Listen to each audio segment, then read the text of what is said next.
চারটে চারটে করে ভেজে নেবো। গ্যাসে ভাজা হয়ে এটা তাই উঠে দেবো। নমস্কার বন্ধুরা, কুকিং বাই অঙ্কিতা চ্যানেলে আপনাদের সকলকে জানাই স্বাগত। আজকে আমি যে রেসিপিটা নিয়ে এসেছি সেই রেসিপিটা হচ্ছে সজনে ডাঁটা। তো গাছে কিন্তু অনেক বড় বড় সজনে ডাঁটা হয়ে আছে, ডাঁটাগুলোকে পেরে নেবো। আমি লাগছি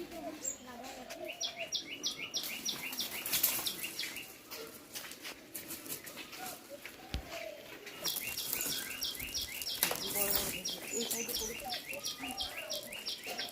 এখানে একটা করেছে, এই কত বড় হয়েছে। এই ডাঁটা রেসিপি আজকে করবো। তারপরে এত বড় বড় সাইজ হয়েছে, এখানে ডাঁটাগুলোকে কিন্তু ছাড়িয়ে নেবো ভালো করে।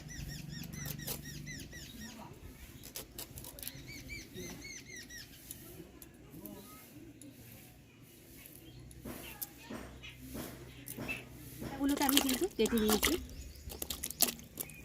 তারপরে আমি এগুলোকে সেদ্ধ করব।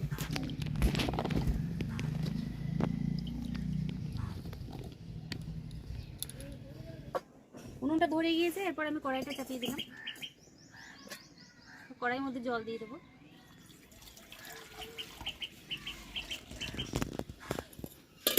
এরপর আমি যে সজনে ডাঁটা কেটে রেখেছিলাম সেগুলোকে সেদ্ধ করে নেব।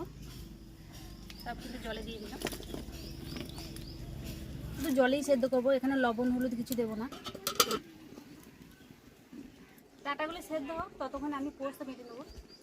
চার মগজ আর পোস্ত এগুলো কিন্তু একসাথেই বেটে নেবো। আমি পোস্তটা একটু বেশি করে দিলাম আর চার মগজ নিয়ে নিয়েছি এখানে।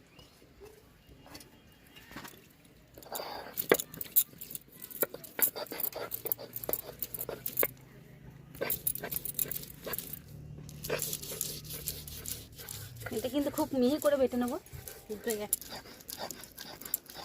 সুন্দরভাবে বেটে নিয়েছি, মিহি করে, একটু টাইট করে বেটেছি। এবার তুলে নেবো এগুলো।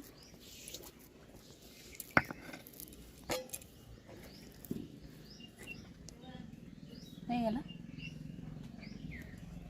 তো ডাঁটাগুলো সেদ্ধ হয়ে যাবে। এরপর ঢাকনা তুলে ডাঁটাটাকে আমি জল ঝরাতে দেবো। একটা ছাঁকনি থালার মধ্যে কিন্তু এটা ঢেলে দেবো।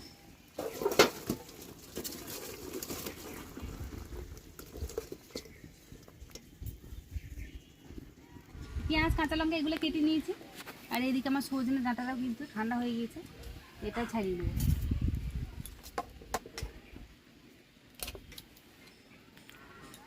সজনে ডাঁটাটাকে কিন্তু ফাটিয়ে দিতে হবে প্রথমে এরকমভাবে, তারপরে ভিতরে যে শাঁসটা আছে সেটাকে বের করে নেবো, ওটাও নিয়ে নেবো। এই দেখুন চামচের সাহায্যে এরকমভাবে এগুলো বের করে নেবো।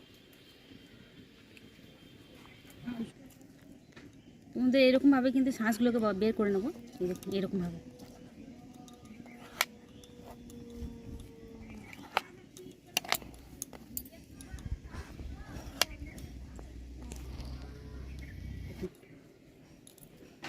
এগুলো কিন্তু আমার লাগবে না, মানে এই ভিতর থেকে শাঁসটা আমি পুরোটা বের করে নিয়েছি, এটাকে আমি ফেলে দেবো।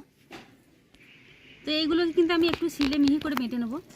এটা হাত দিয়ে এ করলেও হয়, কিন্তু একটু একটু বীজগুলো একটু শক্ত হয়ে আছে, তো এগুলো সব আমি বেটে নেবো একসাথে।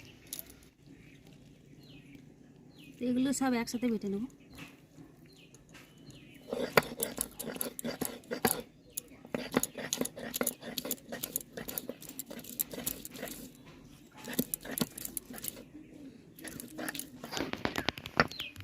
শাঁসটা কিন্তু সুন্দরভাবে মিহি করে বেটে নিয়েছি, এরপর তুলে নেবো।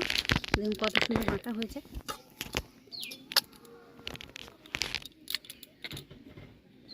আমার এগুলো সব বাটাবাটি হয়ে গেল, কাটাকুটি হয়ে গিয়েছে পেঁয়াজ কাঁচা লঙ্কা। তো এইগুলো কিন্তু একসাথে এবার মাখিয়ে নেব। এখানে সজনে ডাঁটা শাঁসটা বেটে নিয়েছি, আর চার মগজ পোস্ত এটাও দিয়ে দিলাম। এরপরে দিয়ে দেবো পেঁয়াজ কুচি, কাঁচা লঙ্কা কুচি,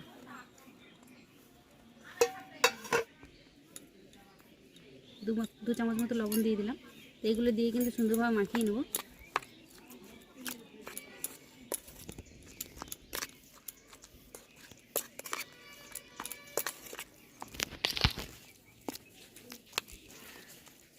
তো এটা সুন্দরভাবে মাখানো হয়ে গিয়েছে, আর এখানে আমি কিছু কলার পাতা নিয়েছি, এই কলার পাতার উপরেই কিন্তু দেবো।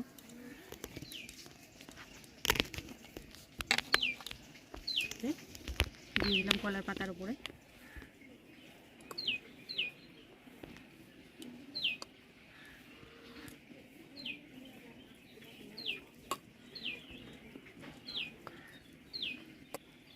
আরও কিছু কলার পাতা এগুলো তো আমি দিয়ে দিলাম।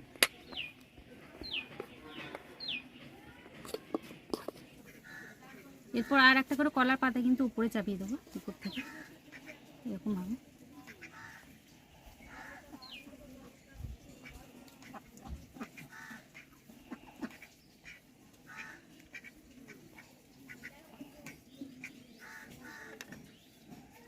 এগুলো এবার আমি তেলে ভেজে নেব। তো বড়াগুলো ভাজার জন্য তাওয়া চাপিয়ে দিলাম, সর্ষে তেলে ভাজবো। এরপর আমি বড়াগুলো একটা করে দিয়ে দেবো।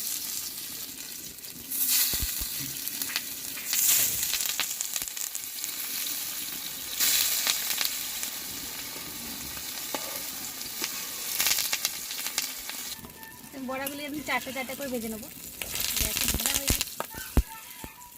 ভাজা হয়ে গেছে, পাতাগুলো দিয়েছি, এগুলো ছড়িয়ে দেবো। এরকম বড়াটা কিন্তু সরাসরি তাপ লাগেনি, যাতে বড়াটা ভালো হয়।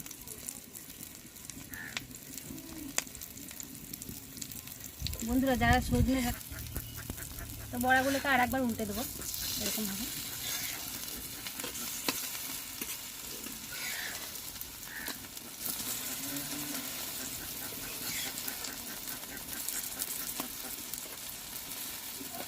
আছে সেগুলো ছড়িয়ে দেবো।